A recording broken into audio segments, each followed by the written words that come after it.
Takarjola school ni rongsrungnai lukurok belai tungphalalaijak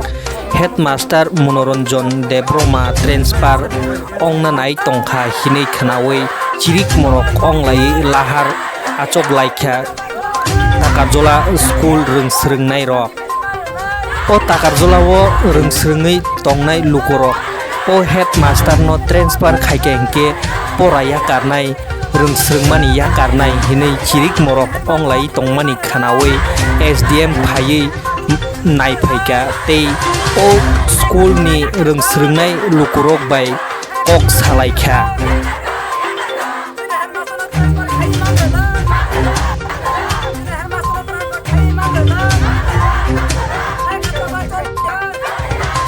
Oktumani bisingtui saimangkha SDM o Takarjola school rongsrungnai rokno kok kalangkhai hinui o headmaster Monoranjan Debroma no o Takarjola school no sebok tonai hinui phaidi haike jeng o mangplini bisingo nai neleyano.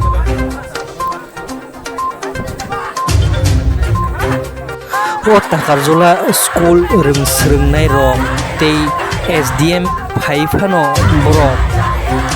chirik laimani ba lahar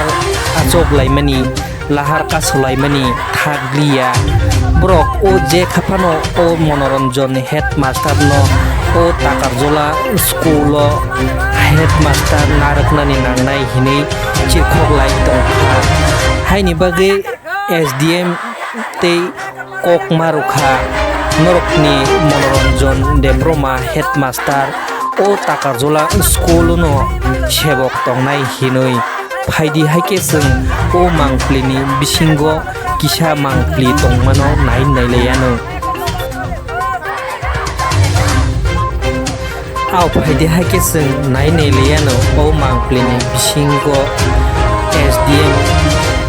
o rongsrungnai lukurok no kok thumnai rokni bwskango tamo kok sai kalangkha nai naileyano.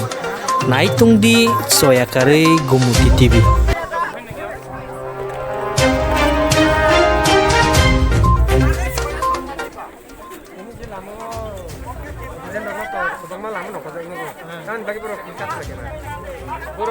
Takarjola 12 school ni student ro oroni headmaster hingke local no binbu Monoranjan Debroma khub teacher kaham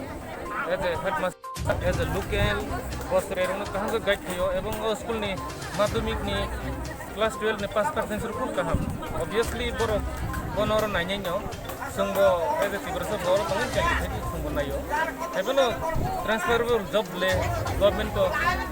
greater interest bono transfer thekna tab oron sere bono oron na jongsang oron tongdi hnui tonang tung hnui singbo isuna mukharang no bong kharang mai baksakla DM ni ke director kita butuh korok ki lamar sunanya korok to